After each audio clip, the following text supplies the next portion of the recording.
1977, George Lucas formed a legacy. The Force is with me, and I am with the Force. Inspired by mythology, his saga has become a passion for many. Feel the Force around you. His legend has become our story. It's true. All of it. One of resistance. We are the spark that'll light the fire that'll burn the First Order down. Rebellion. Rebellion is built on hope. And redemption. I am a Jedi, like my father before me. This is Star Wars Reactions. Remember, the Force will be with you. Always.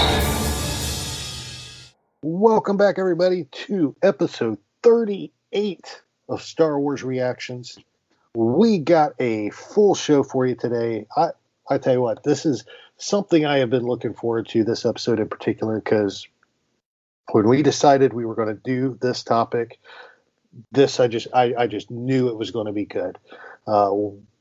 Let's get the introductions out of the way so we can get this party started. My name is Aaron Harris, and joining me, as always, he is the Ahsoka to my Rex, the David Motters. David, what's up, brother? Oh man, back with you again. We're recording, and I was thinking, I think I've been falling down on the job, buddy. Usually my typical response is I'm ready to react, and I think in the last couple of episodes I haven't said it, so I'm making up for it tonight by saying I am ready to react. And react we are going to do, my brother. We got a great show planned out. We are doing the second part of our profile series that we're doing. This will be the second profile we've done. The first one, of course, was on Zare Leonis 2 episodes ago. And this one, I put out a little teaser last week on it, gave you a picture. And in our last episode, I also gave you a teaser saying that we were discussing a clone. And then I gave you the picture that gave you a picture of 3 clones. It said it's one of these guys.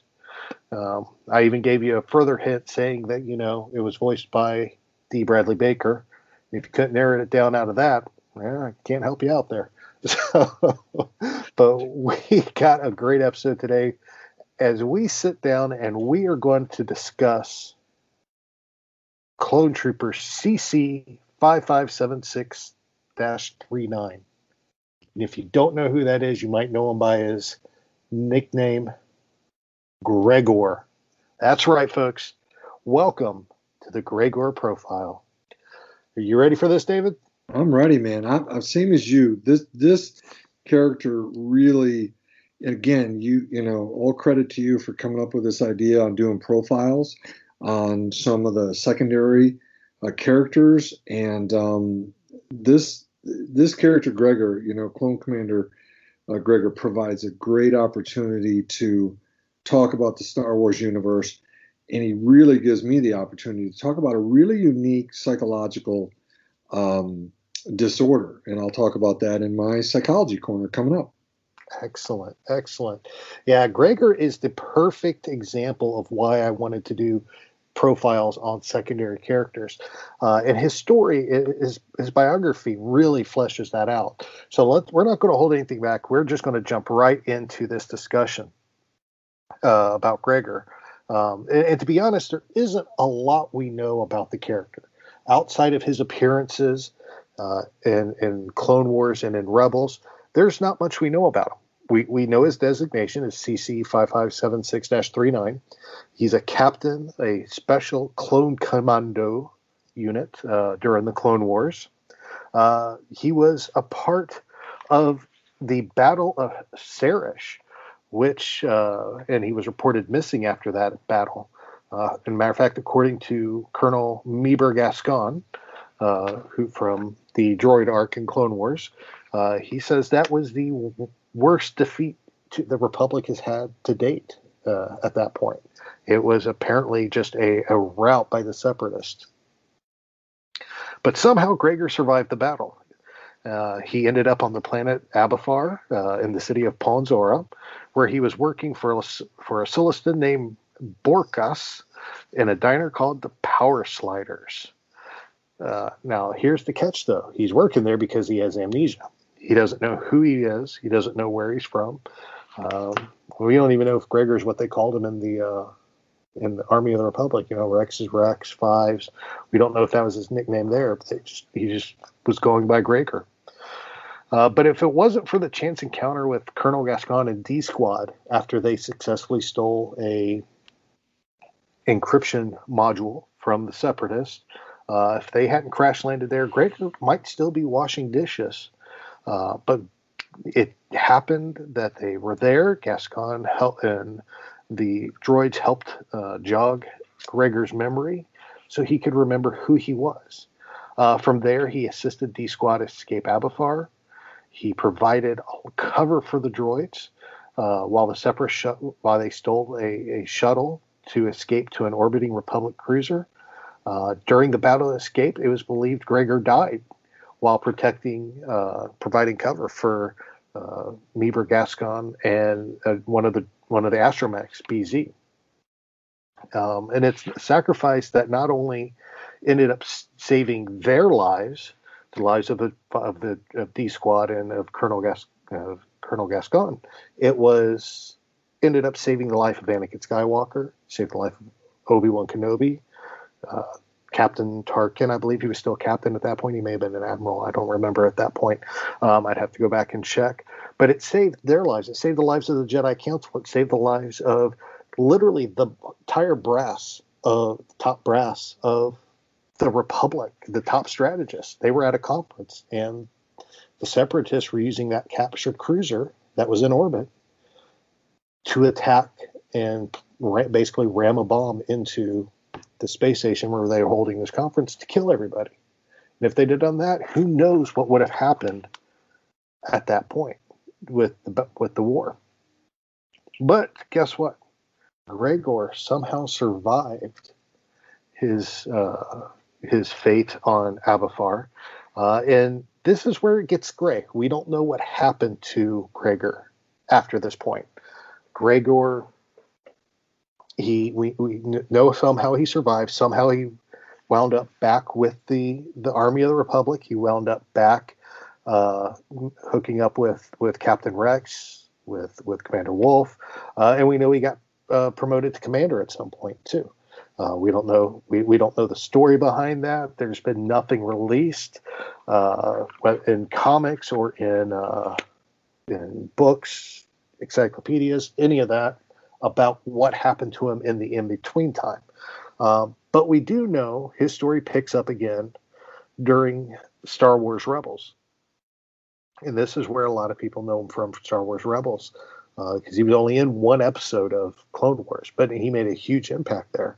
In Rebels, he was in several episodes.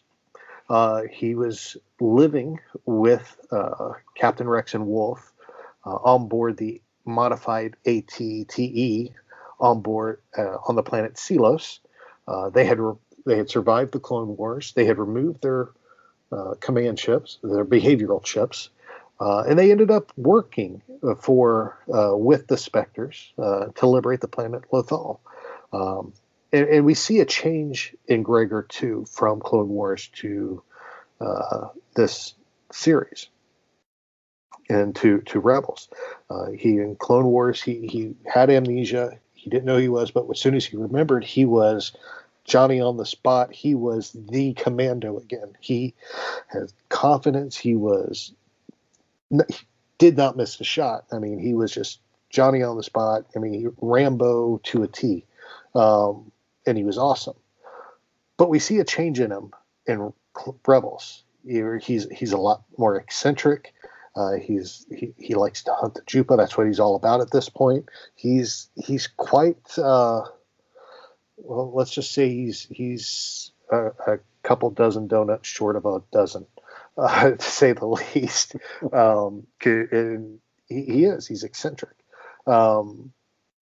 But it doesn't stop him from, getting back in the mix and helping them really and help them liberate Lothal.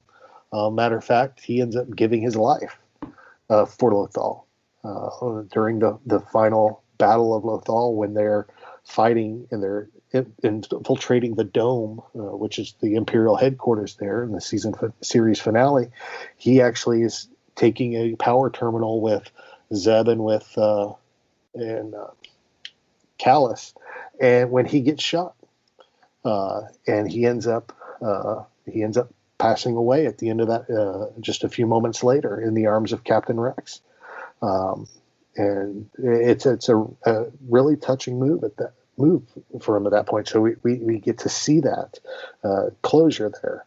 So, but that's all we know about this character, which is why I was so excited to discuss it, because there's a lot of speculation that could go into it. But just from what we know, the impact this character has had on the Star Wars saga is immeasurable. It's immeasurable. And so this is going to be, I feel this is going to be an awesome discussion. Let's go ahead and jump into some questions here.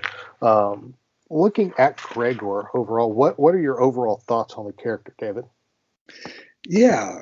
I mean, thank you for that summary. It was awesome. That really gets people up to speed and given that biography of him. I was, you and I put our notes together and stuff, and we try to get them all together. And I admit I was looking at yours. I get a lot of mine in, but I wrote down, and I'm consistent with Aaron. I really like the Clone Wars version of Gregor over the Rebels version of Gregor. I would say this though, all together, that episode of Clone Wars, and I think there's 4. I watched them this weekend. The 2 at the beginning of season 2, The Lost Commanders and Relics of the Old Republic, and then the series, the last 2, the series finales.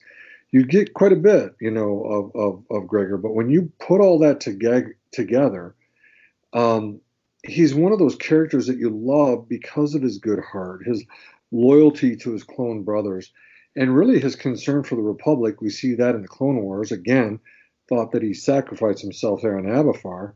And then, of course, we see his concern for the people of Lothal and Rebels. So, he really, truly was willing to risk his life for a greater good. And he shows that twice, right, in those 2 instances that I mentioned. I found myself, when I was going back through these episodes, seeing him and thinking about what he went through, and to still have his mentality to help at the end of that episode, missing in action in the Clone Wars, and then when he's storming the dome there, with our heroes from Rebels, that's who you want on your team. That's who you want fighting, quite for America. Those are the kind of people you want to be around. So I love this character, and I love what he stands for. So those are just some of my overall thoughts on this character. Excellent, very good. So, yeah, like David said, he was right along the lines with mine. Like you said, he had read mine and was consistent thought-wise with me. I love the character. I thought he was great in Clone Wars. The eccentricity, Kerbash. There it is, a Kerbash moment. That didn't take long at all, did it? Nope. I can't even say the word. His couple donuts short of a dozen that he was in Rebels, to me felt almost like it was added in for like a comic relief scenario. I just want to say that word and I can't get it right. You want me to help? Yes. I help every episode with something. So the word is eccentric, but his eccentricity. That's the word, what David said. Yes. It's so crazy. And I'm sure there's some logical explanation as to why. His forces were obliterated. His team was obliterated, and he was the only survivor of his squad during the Clone Wars on Serish, and survived there on with amnesia. It could be amnesia related or PTSD related. That's all David's area of expertise. So I'll leave that to him. But his essence. Oh, Carabas. That word David said earlier, this just did not fit well with me in Rebels. But his actions throughout Rebels do reflect the man we saw in Clone Wars. This isn't even in my notes. I'm going off the cuff here. We see him. We see him committed to the cause. When he remembers who he is in Clone Wars, he commits right back to the Republic. He fights. He wholeheartedly throws himself into it, and is like you said, David. He lays down his life, or so they thought, for them to escape. He was willing to lay down his life so they could escape and complete their mission, and that was his intention. And then we see that in Rebels too. He's willing to lay down his life in helping Ezra and the Ghost Crew save Lothal from the Imperial grasp, and even to the point of, again, laying down his life one final time, and that was it. in the dome, and the character traits match perfectly. I mean, there's no inconsistency there for me. It's just the craziness. He's like the crazy uncle next door that you never want to go see. Kind of. He's just off his rocker, and that's shown right there the first time we see him in Rebels. He wants to go Jupa hunting, and he wants Zeb to help him. Well, he doesn't tell Zeb that, hey, Zeb, you know what? You're going to be the bait. No, Zeb thinks he's the hunter. No, he's actually the bait. He's like, yeah. And that whole conversation he has with Ezra and Sabine about Zeb being out there. And he's like, why do you think Zeb's going to be such a great hunter? He's like, well, it's the Lasat. They like Lasat. He goes, what do you mean they like Lasat? Oh, yeah, I don't know if it's the smell or if it's the taste, but they like Lasat, supposedly. And it's when they realize he's the bait. And of course, chaos ensues, and the Jupa comes and eats Zeb. But Zeb survives. But they end up capturing it with their help, and of course he's grateful for the attempt at that point, and that was all he wanted for helping. Wanted was the Jupa, Big Bongo, I think he's what they called him. That's right, Big Bongo, and they got him. So when it comes to Gregor, and I don't want to get ahead of ourselves here. We'll just move on. We'll get to that in a minute. Sure. He's quite a unique character in and of itself, and I love. There's just something about him that I wish we could have seen more of. I would love to see his story explored from Abafar to Order 66. I would love to see that. I would love to see him in his prime, even before. I would love to see the Battle of Sarish. Yeah, agreed. Now, I will say this. If supposedly there was a comic that was released. It was a free comic book Friday, I believe it was, or free comic book day release, that actually talked about the Battle of Sarish. Interesting. Let me find it here real quick. It's in my notes. And for the record, folks, when we do these profiles, we go to a lot of sources. We got I got the Ultimate Star Wars encyclopedias here, Clone Wars books, Rebels, visual guides.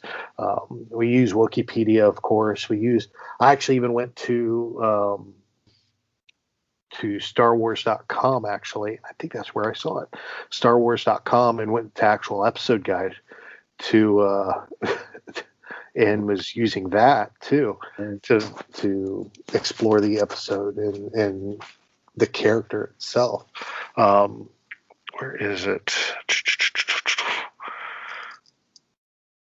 Where is it?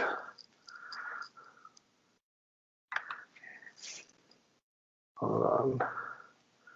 There it is. All right. Gregor mentions right. This is actually from StarWars.com, from the episode guide for Missing in Action, in the trivia section, the trivia gallery. Gregor mentions the Battle of Sarish. This is an event dramatized in the expanded universe comic Routine Valor, which was the Star Wars title available for free comic book day in 2006. Oh, nice data, man. That's So. yeah. That's cool. Yeah, I really want to go back and see if I can even locate a copy of that story, because I would love to read that, especially knowing somewhere in there is Gregor, and this is the battle that he fought in that led to him being on Abathar. And so I thought that was unique. So we do use a lot of sources, but the fact that comic is out there somewhere, and if you have that comic and you've read it, let us know. Let us know what it's like. Let us know what it's about. And if you want to get rid of it, I'll tell you where to send it. Yes, to Ocala, Florida, not Lakeland, Florida. Fine, Ocala, then Lakeland, or Lakeland, then Ocala. It don't matter. So let's keep going here. Let's take a look here. Gregor had a lot of great moments on screen, in both Rebels and in Clone Wars. Let's go over some of our favorite. David, let's start with you. What were your favorite Gregor moments from what we've seen of him today? Yeah, definitely. Of course, a standout, favorite moment for me is obviously in Missing in Action when he does don his Clone Commando armor and saves D Squad, including our beloved R2. It's just really cool, and I remember seeing some of the previews for this episode back when it originally aired, and I just was like, oh my gosh, look how cool this is. Rewatching that this past weekend on Disney Plus, I think I could just focus so much more, because I watched these originally with Eli when he was little, and there was always some kind of distraction. But to really sit by myself and just really watch it, incredible to watch him in the armor, to watch his visor light up, to see him shoot at the battle droids, super battle droids, the rollers, right? The droideka. It's incredible, man. So clearly that is just to see him kicking butt, and it is incredible. And then another really fun moment, kind of alluding to what you had mentioned, Aaron, in terms of comedic relief, is when they're in the dome and they're in there, and they had two different groups going into that area of the dome to try to get the shields back up, because they're dealing with Thrawn, who's above the city. You see, you see Gregor. He tells Callus that Zeb is crazy, and Callus responds, "Well, it was your idea," meaning, Gregor says, we got to do something to get over there and make this happen. And Zeb's like, all right, yeah, I'll do it. And so when he does it, Gregor says he's crazy, but I'm trying to remember the guy who does the voice of Callus. I think it's David. Oh, wow. Hello. Oh, yeah. Well, there's an example where I'm going to mispronounce the last name, but I love that actor and his voice for Callus. And the way he says that, well, it was your idea, is just spot on perfect. And so those are two of my favorite moments. There's others, but definitely the Jupa hunting cracked me up. Yeah. But yes, those are two of my favorites. Very good, very good. And I personally have to say, I think the best line David Oyelowo ever delivered as Callus was, "Carabast, Carabast, what does that even mean?" Right. To me, that was the best line Oh, ever delivered by him. he does. He's got some great. His voice is so distinct. It's Oh, so perfect. oh, Oh, absolutely perfect for that character. it was. And we'll have to do Callus.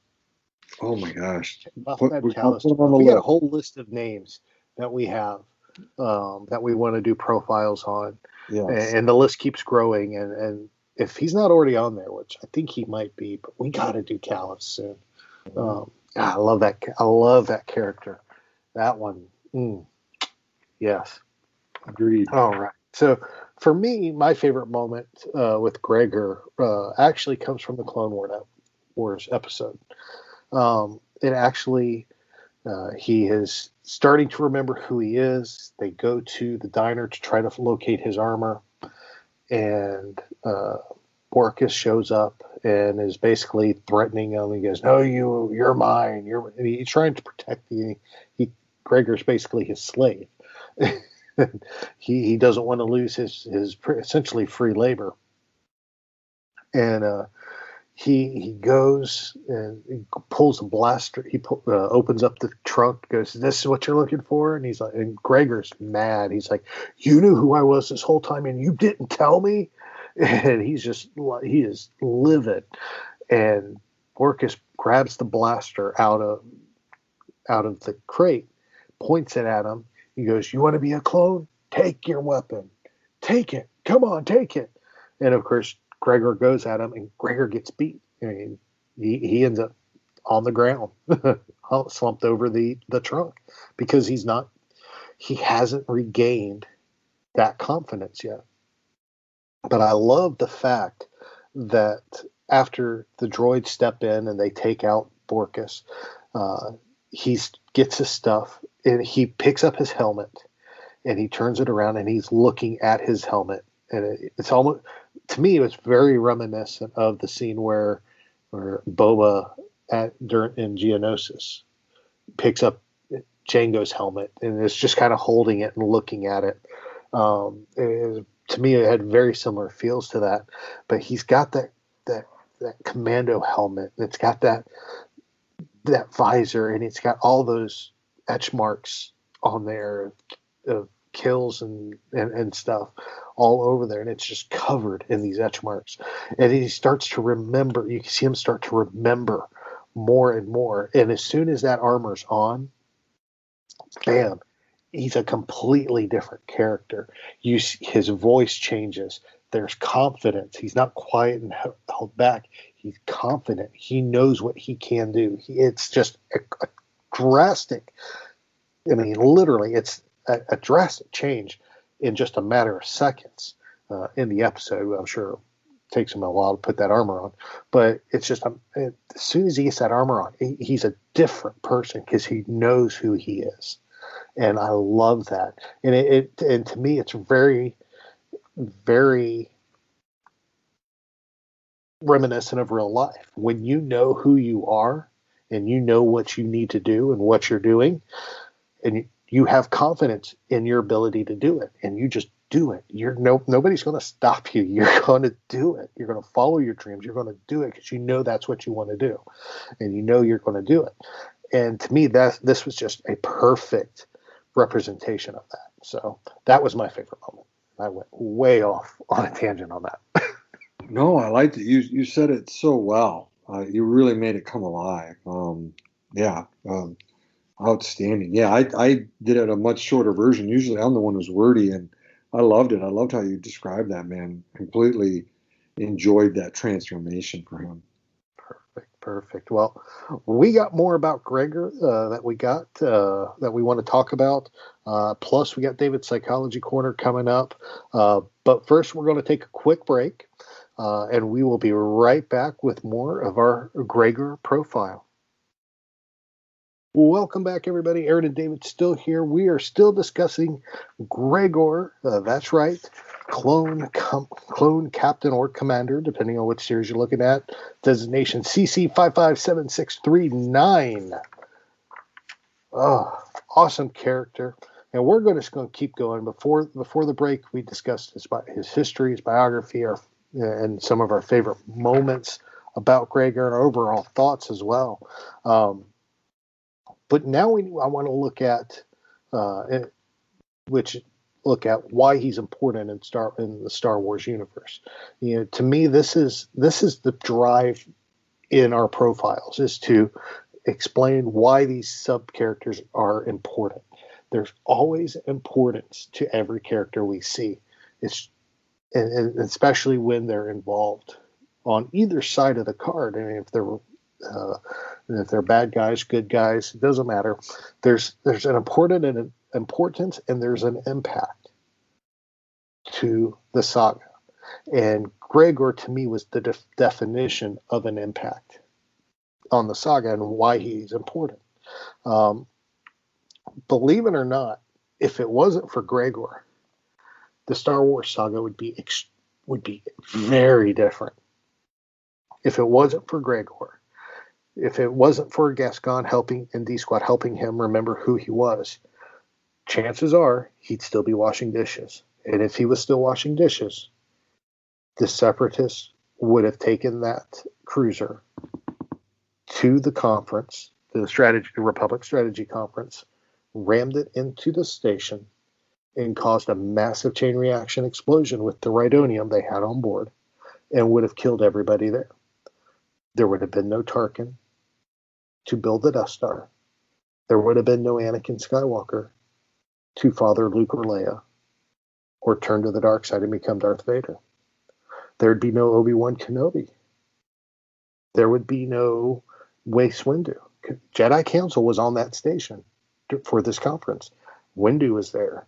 Yoda was probably there somewhere, even though they didn't name him. All the Jedi Masters were there. All of the military strategists and top echelon of commanders were there. So this would have been a huge tragedy for the Republic if the Separatist plot would have succeeded. Which, if Gregor wasn't there to get Gascon and D-Squad on board that cruiser, they would have succeeded. There's a huge chance they would have succeeded. And what would have happened at that point? There'd have been nothing standing in the way of Palpatine just assuming power even sooner. And can you imagine Palpatine in power and literally nobody to stop him? No Luke. I mean, the balance of power in the Force would have been way askewed at that point. It would have been crazy. Count Dooku would still be his apprentice. Dooku would become his right-hand man. Because Dooku would still be alive. Anakin wouldn't have killed him. I mean, there's so much. The repercussions, the ripple effect that Gregor has is, to me, almost unmatched to any of the secondary characters because of this plot point. And I can't say enough about how important and how different the story would be if he wasn't there. So that's why I feel he is so important to the saga. David, why do you think Gregor is so important to Star Wars and the saga overall? Well, I mirrored a lot, in the notes when I was writing this. It's very interesting that if you look at this arc in the Clone Wars, that ends not with missing in action, but I guess it's point of no return. When you look at those last two episodes, you would never think something that important would have occurred with how this arc started. Right? If you look in the episode guide, Clone Wars episode guide by Jason Fry, I was looking at these episodes. A Sunny Day in the Void. You want to talk about an episode about nothing, right? And even Lucas said he wanted to do that, right? That's in the episode guide. And you think about that and the contrast with how those last two episodes, Missing in Action and Point of No Return, played out. It's exactly what you described. These persons would have been killed. I was, when you look at Point of No Return, when that Republic cruiser blows up and all those chunks are heading towards the space station, I love James Arnold Taylor as Obi-Wan, and he looks at Anakin and he says, "And you thought it was going to be boring, and it's just mayhem." But it's so critical, the role he plays. What this got me thinking about was a lot of World War II stuff that we see. Like, you hear about, if we didn't win this battle, in the Pacific theater, if we didn't win this battle, here in the European theater, World War II might have been lost. And sometimes it's almost too heady to think about. Not only too heady, but too heavy, emotionally heavy to think about. But you're absolutely right. The whole Star Wars saga would have been completely different. So it's interesting to see how they put this into the Clone Wars and the role that he plays. Not only with that, I do think about his role in Rebels, right? So not only, saving the galaxy on a smaller scale, only a planet, right? He's part of saving Lothal. And, with our heroes that you and I love from Rebels, with Ezra, Hera, Sabine, Zeb, and Rex. And so what a incredible character who plays such a, I guess we should call him a fulcrum, right? We call Ahsoka that. But what an incredible part he plays, parts, I guess, plural, in this saga. I guess as bigger roles as you can play without being the main characters, right? I mean, This guy might be it, right? Yeah. Yeah. Oh, yeah, absolutely. I mean, there's, and I'm sure as we dig into other profiles, we will have others that have just as big of an impact. But I mean, this is huge. It's huge. But I mean, it's just one of those things that you can't get around. And this is not in our notes, and I'm just going to fly by the seam of my pants here. This isn't in any of our notes. If Dave Filoni was going to give us a Gregor story, one episode or an arc of episodes telling us a story about Gregor, what would you want to know? Well, I guess for me, oh gosh, I'm kind of torn between two different eras. I guess it would be the time from what happens on Aberfar when that whole area explodes to how does he survive, who helps him on Aberfar, and how does he get the chip out. Of course, we see how Rex gets his out in season 7, right, a year ago. We were watching that. So that's what I would love to see. I really would, and I'd love to see Filoni tell that. Yes, that's exactly the answer I was thinking too. I would want that in between time. I want to know what happened from his survival through Order 66. I want to know how he survived, how he got off of Aberfar, what he did for the rest of the Clone Wars, what missions did he participate in, what earned him his promotion to commander, what was he like when he rejoined the ranks of the army, of the Grand Army of the Republic. I would love to see that. So, who knows? Maybe one day we'll get something. I really hope we do. He's a fantastic character. And you just got me thinking about something, Aaron. What's up? Well, we've got him surviving on Abafar, and we know the Clone Wars ends, right, as it overlaps with Order 66. And we know Bad Batch starts up then. And I was thinking, could we see him interacting a bit with Bad Batch as he, or even prior to that, gets the chip out and then interacts with Bad Batch? I don't know. I'm just kind of thinking about that. You got me thinking. I could see them getting him someplace, getting him to Silos, something. I don't know. Just an idea. That would be awesome. That would be great. I mean, with Bad Batch coming up, of course, it premieres May 4th of this year. If with Bad Batch coming up, the amount of characters we could see coming out of that we could see in this show coming out of Clone Wars is endless.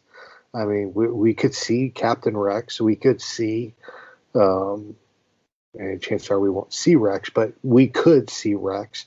We could see Wolf. We could see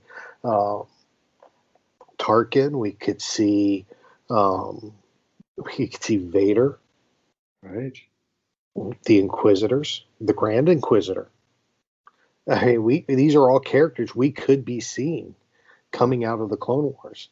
I mean, there's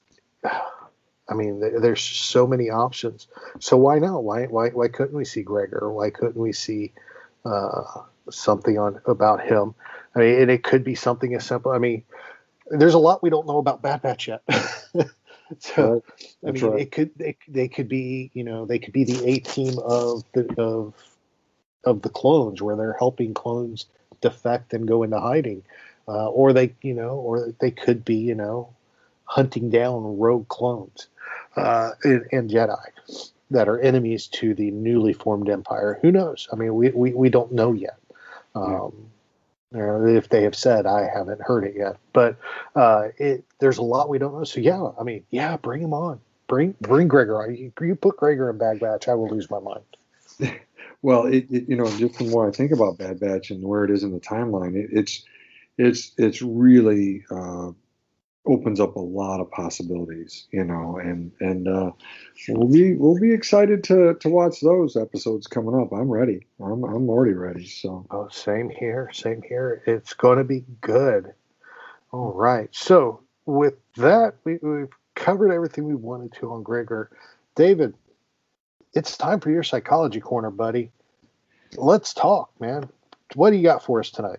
Oh, this is man, I'll tell you, this is a really good one. And, I tweeted out to people to really take a listen into this because, like when Aaron posts this episode, because it really did give me an opportunity to discuss a psychological diagnosis that I just do not deal with a whole lot in my practice. I've been seeing clients for 28 years, as a clinical psychologist, and worked with thousands of people, and you just don't see this diagnosis a whole lot. You see a lot of depression, a lot of anxiety, right? Very common, unfortunately, very common diagnoses. But this one that we see in Gregor is called dissociative amnesia, right? In the episode, they do talk about amnesia. They say the word. But I knew immediately, when Aaron said, hey, let's cover Gregor next, because we do have our list. Aaron and I have put names on there.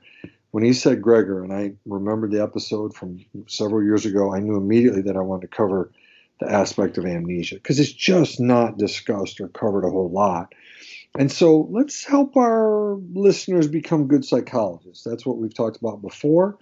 And we'll do it again here. So this is pretty fun. It was fun to do the research on this and go through it. So let's first give a definition from the DSM-5. Now, again, for listeners who haven't listened to this before, the DSM-5 is used by psychiatrists, psychologists like myself, licensed clinical social workers, licensed mental health counselors, and so forth.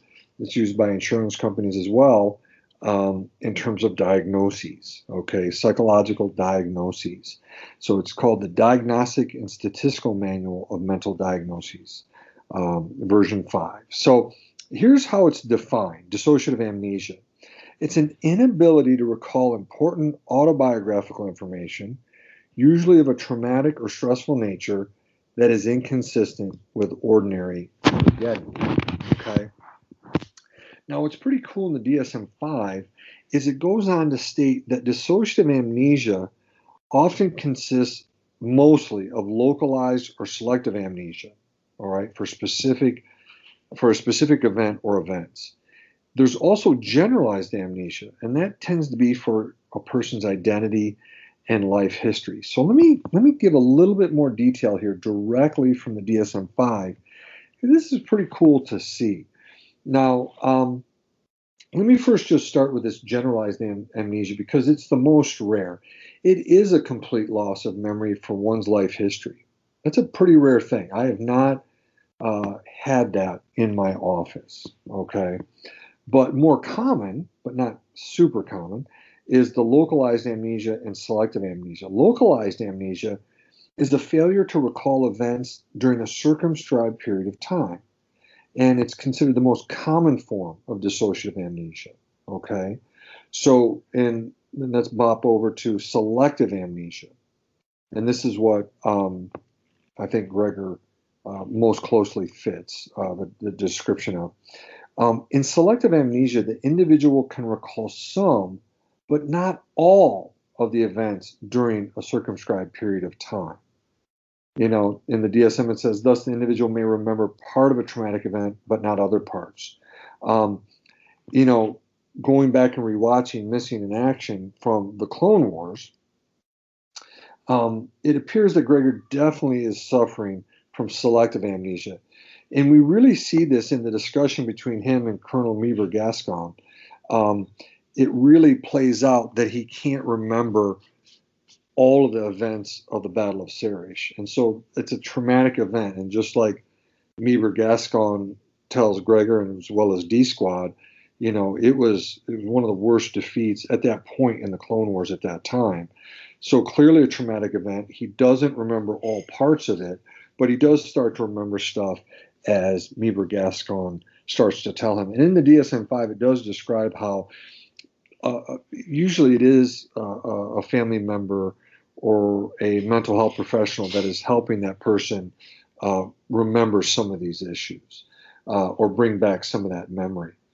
One of the things that I was thinking about, and I wanted to point this out to our listeners, is I was thinking about Gregor on Abafar and how he was working as a dishwasher. One of the things that we know is that if someone has generalized amnesia, okay, that's the most severe, it's most rare. But what we end up seeing is that it leads to the most impairment in functioning in people. And then most of the time, those people become vocationally and interpersonally disabled. They can't do their jobs and they really can't interact with loved ones and friends. But when you look at selective amnesia, let me show you this. Let me read this. It says, memory deficits are primarily for autobiographical information. Intellectual and cognitive abilities are preserved. So here's where, you know, at times I do think people from Lucasfilm and other people who've made movies, they do read the DSM because they really did portray that very well. Gregor is not completely dysfunctional in terms of vocational functioning and interpersonal functioning. He does have his cognitive abilities and intellectual abilities. And that really fits the profile of selective amnesia instead of generalized amnesia. I don't want any of the three of these. But again, I just thought it was such a unique opportunity with a Star Wars character to discuss a diagnosis that's more rare. It's a pretty fun thing to do versus just describing some of the issues of depression and anxiety. So there you go, a special psychology corner where we discuss a relatively rare diagnosis in human functioning. Very cool. Very cool. Now, I do have a question. Yeah. So, based on what what you said and everything we've discussed, this could be either his selective amnesia. This could it be may not be the result of an injury, just psychological. Right. Okay. So he may not have been injured in the crash. He just may have been so traumatized from the battle that That's exactly he blocked out right. who he was and everything related to it. Exactly. And to piggyback on what you're saying, something we talked about in the notes, and you and I talked about it beforehand, was, why the change in him from the Clone Wars to Rebels. And I do think about him in that explosion. And one of the most common things I would think about is, shrapnel or, blow to the head, and really, getting, your bell rung more than just being in a boxing match. But I can't imagine the sound and the pressure and all that kind of stuff that happened. So, that makes the most sense. Some type of blow to the head to see the behaviors that he has in Rebels. Now, I want to quote, a good friend of mine who is a physician's assistant. I've worked with this person for a long period of time. This physician assistant, whenever they couldn't figure out what was going on with a patient in the room, they would always say to me, "David, the person has SAR." I'm like, "What's SAR?" "Something ain't right." So I'm like, okay, that narrows it down. Kind of like Aaron saying, "Hey, we're going to cover a clone trooper who's voiced by D. Bradley Baker." Well, thanks, Aaron, so much for helping us. But that's called selective trolling. Yes. Selective trolling, right? Exactly. So anyway, so yes, he could have the selective amnesia, not because he was injured at all in the crash on Abafar. It could be just from traumatic events as well. Okay. Very All right. cool. Very cool. Awesome. Thank you so much, David. I tell you, I love these psychology corners. They're so much fun. I learned so much. Good deal. And I hope our listeners do too. I would say this to our listeners, and I think I have before, that I do truly love the men and women who educated me. They were just outstanding professors and psychologists, and they always said that underlying theme in all those years of education is they constantly said, make your clients good psychologists. And I repeat that a lot, because that's a big part of psychology, is truly helping people in the human condition. Make them good psychologists so that they go live their lives and lead a higher quality of life. So thanks for saying it. Hope the listeners enjoy it, and I've really enjoyed bringing it to them. So we'll keep it going. Excellent. Let us know what you think of not only the Psychology Corner, but of Gregor as well, and even our profile series. You can always let us know. You can email us, show@StarWarsReactions.com, or of course you can hit us up on any of our social media. Twitter, we are SW Reactions Pod. On Instagram, SW Reactions, and of course Facebook, Star Wars Reactions. Let us know what you think. Give us your thoughts and your opinions. And who knows, you may even hear them on our next show, too. So let us know. And, of course, if, David, somebody wants to talk Star Wars with you, talk Gregor or whatever, and or just let you know how much they love your Psychology Corner, how would about doing that? Absolutely. Twitter has always remained the same, @David_Modders. There is an S on the end. Sometimes people put the MODDER, but @David_Modders. And our email that you and I have with Star Wars Reactions, it's David@StarWarsReactions.com. Excellent. And if you do want to talk anything Star Wars related with me or anything at all, you can always hit me up on Twitter at TAHarris121079, or of course email me, Aaron@StarWarsReactions.com. Of course, you can always stay tuned to our social media for the latest news and information as we find out. We always share everything we can there. Of course, we have great things going on as well. We have right now we're doing our shows bi-weekly, so the weeks we're not doing shows, we have our Fan Film Fridays, where we share and spotlight a Star Wars fan film. Every Tuesday on our social media, we have Trading Card Tuesdays, where we share different trading cards, Star Wars themed trading cards, which has been fun to do. So there's a lot going on, so you don't want to miss out. So check that out there. David, it has been a blast talking Gregor with you tonight, my friend. Love it, man. And I'm loving the Trading Card Tuesday and the Fan Film Fridays. I love how you're doing that, man. It's just beyond cool. A lot of fun. So it has been fun. It's been great. Thank you, everybody, for listening. We appreciate each and every one of you. We're still praying for y'all.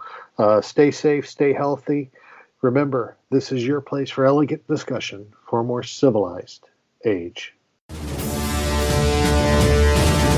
If you'd like to share your thoughts, you can email us at show@starwarsreactions.com for our show notes and the latest news from the Star Wars universe. Visit our website at www.starwarsreactions.com. You can also follow us on Twitter at SWReactionsPod or on Facebook at Star Wars Reactions. If you enjoy our show, please leave a review on iTunes. This podcast is not endorsed by the Walt Disney Company or by Lucasfilm Limited. It's intended for entertainment and informational purposes only. The official Star Wars website can be found at www.starwars.com. Star Wars. All names, sounds, and any other Star Wars related items are registered trademarks and or copyrights of Disney and the respective trademark and copyright holders. All original content of this podcast is the intellectual property of Star Wars Reactions unless otherwise indicated. Star Wars Reactions. Elegant discussion for a more civilized age.